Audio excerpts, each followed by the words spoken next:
أعوذ بالله من الشيطان الرجيم بسم الله الرحمن الرحيم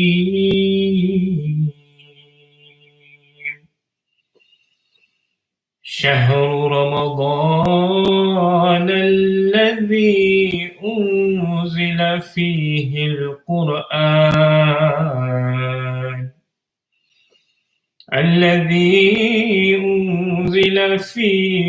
القرآن هدى للناس وبينات من الهدى والفرقان.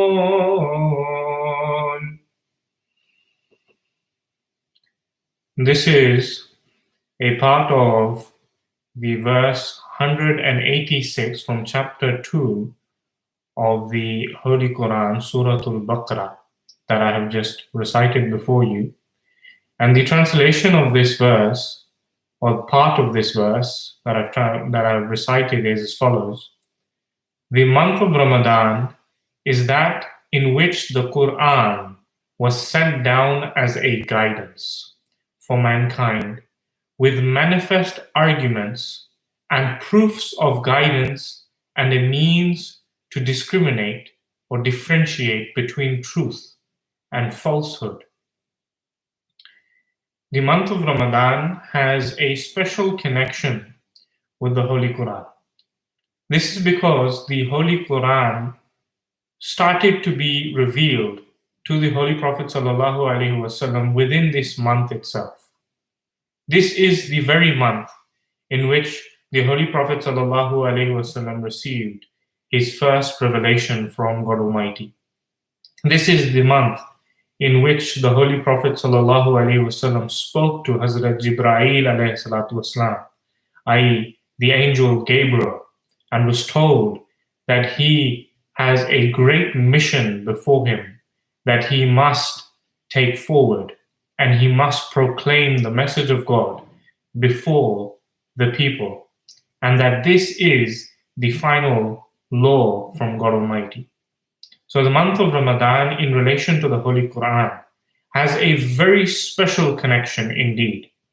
And in this month in particular, in accordance with the Sunnah of the Holy Prophet ﷺ, people across the globe, Muslims across the globe, frequently recite the Holy Quran and try to act upon the teachings of the Holy Quran ever more than before. The Holy Prophet ﷺ, explaining the importance and the significance of fasting and also reciting the Holy Quran, states, fasting and the Quran will intercede on behalf of a servant on the day of judgment. The fast will testify that, O my Lord, I stopped your servant from eating and from carnal desires during the day. Therefore, accept my intercession in his favor. Similarly, the Quran will testify and say that I kept him, your servant, from sleeping at night. Therefore, accept my intercession. The Holy Prophet ﷺ then further adds that the intercession of both fasting and the Quran will be accepted on behalf of the servant of Allah. In the Arabic language, the term intercession has a number of connotations. One of the fundamental connotations of intercession, or shafa'ah, is to have a strong bond and a strong relationship with the individual who will intercede on your behalf. And in actuality, this hadith of the Holy Prophet ﷺ is a metaphorical expression of what will happen in the Day of Judgment. That if you have a strong bond with the Holy Quran, if you are fasting with pure intentions for the sake of Allah, for attaining the pleasure of Allah, for improving your spirituality, If you read the Quran with a desire to be able to establish a relationship with Allah Ta'ala, then surely the fasting and the Holy Quran will intercede on your behalf on the day of judgment so that Allah Ta'ala judges in your favor. The Holy Prophet ﷺ also said, recite the Holy Quran regularly in your home. Surely those homes in which the Quran is not recited, Huzur ﷺ says that those homes in which the Quran is not recited, virtue starts to disappear from that home. It starts to fade away and it is replaced quickly with vice. And the home starts to become a means of suffocation for the inhabitants. The Holy Prophet ﷺ also explained how we should be reading the Holy Quran. He says that whosoever recites the Quran in less than 3 days, he did not understand any of it.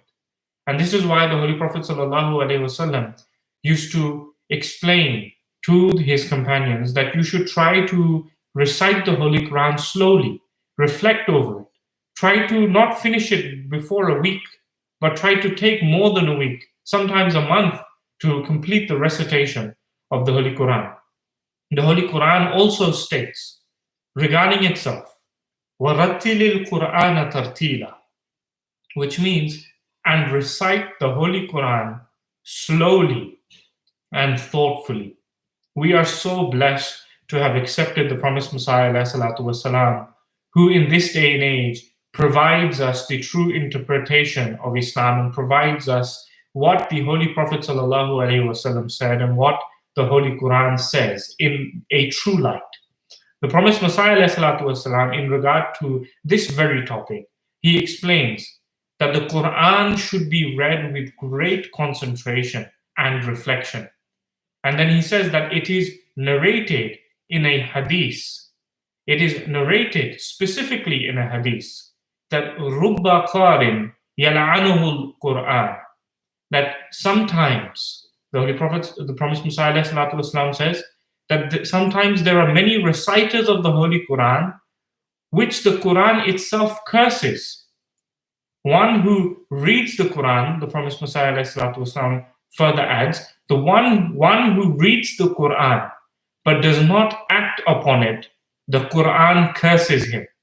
Whilst reciting, whenever you come across a verse speaking of the mercy of Allah Ta'ala, you should seek for God's mercy. And you should pray and beseech Allah for His mercy. And whenever you come across a verse speaking of a punishment of a past nation, then you should seek refuge with Allah from His punishment. The promised Messiah ﷺ also further states, I pondered over the word Quran and realized that there is a great prophecy within this blessed word. That is, that only this Quran is worth reading. Therefore, leave off all other books and read the book of God day and night. He says that our Jama'at should occupy itself with reflecting and enjoying the Holy Quran. If you take up the Quran in defense, surely you will be victorious. So it's such a beautiful way the promised Messiah ﷺ explained to us the importance of the Quran and how we should also be careful in undermining it. And that in actuality, we should take great pleasure in reading the Holy Quran and trying to understand it. The Holy Prophet ﷺ said that there are some who are the most dearest to Allah Ta'ala among the people. He was then asked by the companions that who are these people, O Rasulullah sallallahu alayhi wasallam?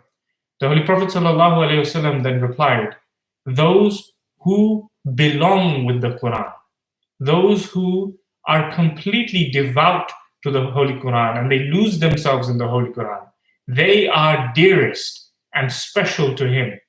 You must remember, regarding the Holy Prophet sallallahu alayhi wasallam himself, Hazrat Aisha, his noble wife, radiallahu anha, testified that kana khuluquhul Quran, that the Holy Prophet ﷺ was the Quran personified. This Ramadan, we are trying to act upon the Sunnah ever more than before. Hence why we are continuously reminding ourselves of the various Quranic commandments and injunctions, and also the various ahadith and the Sunnah of the Holy Prophet ﷺ, so that we can adopt these qualities of the Holy Prophet ﷺ. For surely, if you adopt the qualities of the Holy Prophet, you will also be adopting the commandments of the Quran. And if you will be adopting the commandments of the Quran, then you will be able to establish a relationship with Allah Ta'ala and acquire godly characteristics. Hazrat Mirza Nasir Ahmad, rahimahumullah, the third Khalifa of the Ahmadiyya Muslim Jamaat, he states in regard to reciting the Holy Quran in the month of Ramadan, he says, during the month of Ramadan, we should recite the Quran extensively. Some of our forefathers gave up their whole lives in accumulating the ahadith of the Holy Prophet ﷺ. And those of you who are acquainted with the science of the ahadith, great pain, great effort was made in accumulating the ahadith of the Holy Prophet ﷺ and making sure that they were authentic in every aspect, in terms of the chain of narration, in terms of the understanding of the ahadith, that it also correlates with the practice of the Holy Prophet ﷺ. Great effort was made in this regard.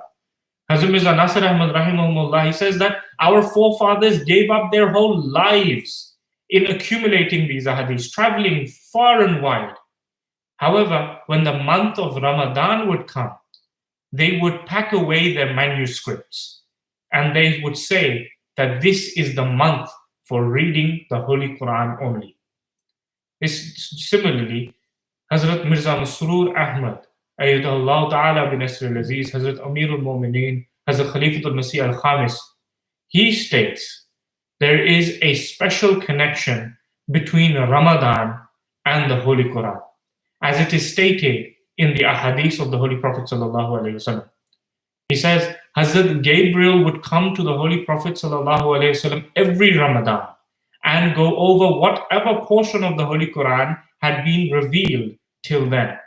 He says that during the Holy Prophet sallallahu alaihi wasallam's final Ramadan, Gabriel went over the Holy Quran twice with the Holy Prophet sallallahu alaihi wasallam. Therefore, in accordance with this practice, a believer should try to complete the recitation of the Holy Quran twice in the month of Ramadan.